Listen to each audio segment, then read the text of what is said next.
Assalamualaikum warahmatullahi wabarakatuh.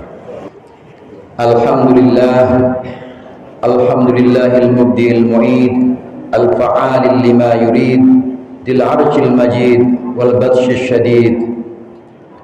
Asyhadu an la ilaha illallah wahdahu la syarika lah syahadatan wafiyatan bi husulid darajat wa asyhadu anna Muhammadan abduhu wa rasuluh alladzi tala'a bihi fajrul imani min dzulmatil qulub.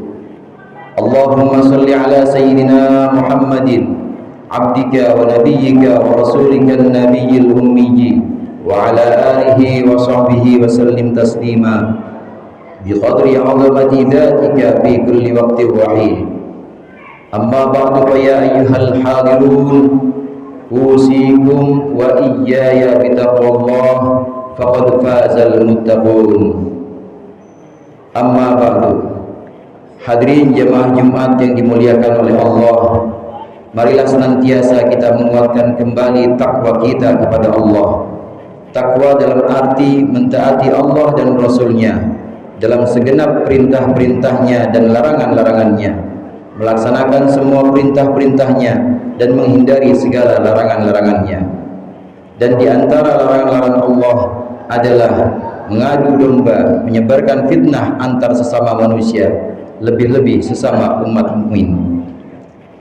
Allah berfirman dalam surat Al-Qalam, "Wala tuti' kulla hallafin mahin, hammazim masya'im binamim, manna'il lil khairi mu'tadin atim, mudullim ba'da dzalika zanim."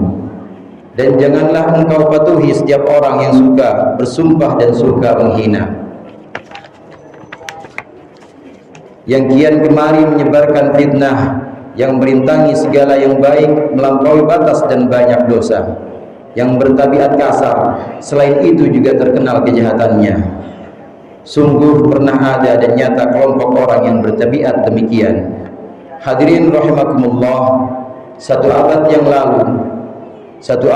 lalu yang juga merupakan awal abad 20, yaitu tahun 1900-an, muncul gerakan yang gemar memberikan label sesat, label bid'ah dan label khurafat, label kafir kepada umat Islam, padahal saudara mereka dalam iman.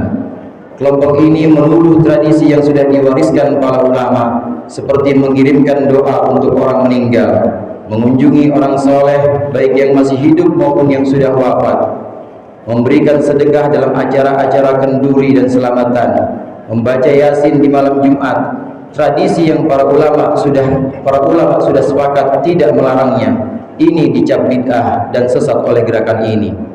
Gerakan ini antara lain tampak pada gerakan dari Najd, Hijaz yang sekarang disebut dengan Saudi Arabia. Gerakan ini meratakan semua kuburan, termasuk kubur para sahabat Nabi. Padahal para ulama sebelumnya bersepakat bahwa sunnah mengunjungi atau menziarahi baik kepada orang soleh yang masih hidup maupun yang sudah wafat. Syekh Abu Bakar Syato Ad-Dimyati dalam Hasyiah I'anatul Talibin, beliau berkata, "Fa innaha ay ziyarata qabrin nabi tusannu fi haqqihi wa mithlu qabrin nabi qabru sa'iril anbiya wal awliya was salihin."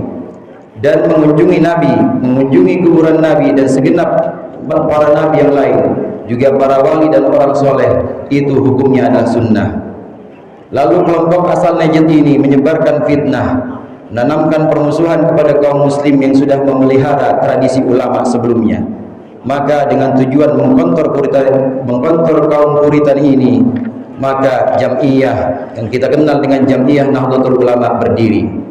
Kebangkitan di awal 20 ini juga dalam rangka merawat tradisi pemikiran para ulama.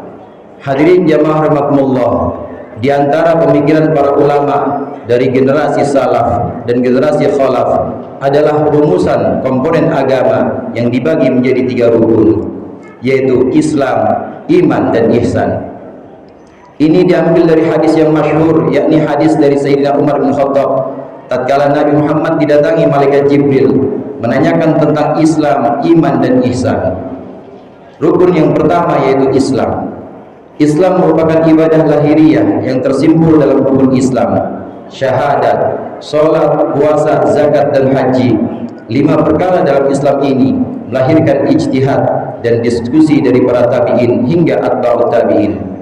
Dari ijtihad dan diskusi perihal 5 perkara rukun iman ini muncullah pembahasan ilmu syariat atau yang kita kenal dengan ilmu fikih. Dan dalam kurun abad kedua hingga ketiga Hijriah tersebarlah 4 mazhab yang kita kenal didasarkan atas pemikiran 4 ulama fikih salaf, yaitu Imam Abu Hanifah, Imam Malik, Imam Muhammad bin Idris Asy-Syafi'i, dan Imam Ahmad bin Hanbal. Ini rukun agama yang pertama yang disebut Islam dan melahirkan ulama fikih, ulama 4 mazhab klasik yang kita kenal. Kemudian rukun yang kedua yaitu iman. Iman adalah ibadah hati yang tersimpul dalam rukun iman. Keimanan kepada Allah, kepada para malaikat, para nabi, kepada kitab-kitab hari kiamat, dan juga kepada keimanan pada takdir, juga segala konsekuensi keimanan seperti takut kepada Allah atau khauf, sabar kepada takdirnya, ijtihad dan diskusi perihal keimanan kepada Allah dan lainnya ini menelurkan ilmu kalam atau teologi. Dari ijtihad dan diskusi terhadap tema teologi dikenallah 2 pemikiran teologi Ahlus Sunnah wal Jamaah seperti akidah 50 yang kita kenal dengan wujud, qidam, baqa, dan seterusnya. Ini adalah buah pemikiran ulama abad ke-5 hingga ke-6 Hijriah. Ini rukun agama yang kedua yang disebut dengan iman, melahirkan antara lain 2 ulama kalam terkemuka, 2 ulama tauhid terkemuka, yaitu Syekh Abdul Hasan Al-Asy'ari dan Syekh Abu Mansur Al-Maturidi. Kemudian rukun agama yang ketiga yaitu ihsan. Ihsan adalah engkau menyembah Allah seolah melihatnya, atau yakinlah saat engkau beribadah kepada Allah, Allah melihatmu. Demikian sabda Nabi Muhammad sallallahu alaihi wasallam, al-ihsan an ta'budallaha ka'annaka tarahu, fa in lam takun tarahu fa innahu yaraka. Setelah Islam kita dalam ukuran lahiran ibadah dan iman kita dalam keyakinan akidah, maka iman dan Islam kita sempurnakan dengan rasa atau dzauq. Ijtihad dan diskusi tentang ihsan ini melahirkan cabang ilmu tasawuf. Tokoh terbuka dalam bidang tasawuf adalah Imam Junaid Al-Baghdadi dan juga Imam Ghazali dan para imam thariqah yang sanadnya tersambung langsung kepada Rasulullah SAW. Demikian para ulama 4 mazhab fikih, para ulama 2 mazhab kalam atau teologi, dan ulama tasawuf adalah para pewaris Nabi yang merawat ajaran para Nabi, baik ajaran eksoteris maupun ajaran esoteris. Pewaris para Nabi yang harus kita rawat peninggalan-peninggalannya. Nabi Muhammad SAW bersabda, innal ulama'a warathatul anbiya wa innal anbiya lam yuwarrithu dinaran wala dirhama, innama warathul ilma faman akhadahu akhadha bihadin dhafir. Sesungguhnya para ulama adalah pewaris para nabi. Inilah para ulama Ahlus Sunnah wal Jamaah yang sempat dituduh sebagai ahlul bid'ah wad dhalalah. Sudah seyogianya kita mempelajari ilmu-ilmunya dan meneladani laku, lahir dan batinnya, zahiran wa batinan. Sudah seharusnya kita merawat pemikirannya, menjaga keikhlasannya dalam berkhidmah untuk kemaslahatan dan kebaikan umat manusia, bukan malah menafikan peran ulama dengan alasan kembali kepada Al-Quran dan Sunnah. Sungguh kita tidak akan mendapatkan pemahaman yang sempurna terhadap Al-Quran dan Sunnah kecuali melalui para ulama-ulama yang dimaksud tadi, melalui para ulama-ulama yang ikhlas, dan juga dengan upaya kita yang ikhlas dalam menemukan pendapat yang hak. Ulama yang tulus dan kesungguhannya, ulama juga yang kesungguhannya kita tulus dalam meneladani ulama yang ikhlas. Jadi kuncinya adalah keikhlasan dalam segenap upaya kita. Allah berfirman, wa ma umiru illa liya'budullaha mukhlishina lahuddin hunafa'a wa yuqimus salata wa yu'tuz zakata wa dzalika dinul qayyimah. Dan mereka hanya diperintah menyembah Allah dengan ikhlas, mentaati semata-mata karena menjalankan agama, dan juga agar melaksanakan sholat dan menunaikan zakat, dan yang demikian itu adalah agama yang lurus. Di akhir khutbah ini, marilah kita renungkan ucapan para ulama salaf yang antara lain Imam Syafi'i, Imam Ghazali, dan para imam Ahlus Sunnah wal Jamaah. Saat terjadi perbedaan pendapat antara mereka, mereka selalu mengatakan, qawli sahih yahtamilul khata wa qawlu ghairi khata yahtamilu shawab. Pendapatku mungkin benar dan masih mungkin mengandung kekeliruan, sedangkan pendapat orang lain mungkin keliru namun masih mungkin mengandung kebenaran. Mudah-mudahan kita bisa meneladani kearifan para ulama dan menjauhi sikap merasa paling benar dan menafikan ulama.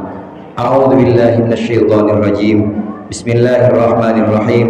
Wala tuti' kulla halafin mahin hammazim masya'im binamim manna'il lil khairi mu'tadin athim udullim ba'da dzalika zanim. Barakallahu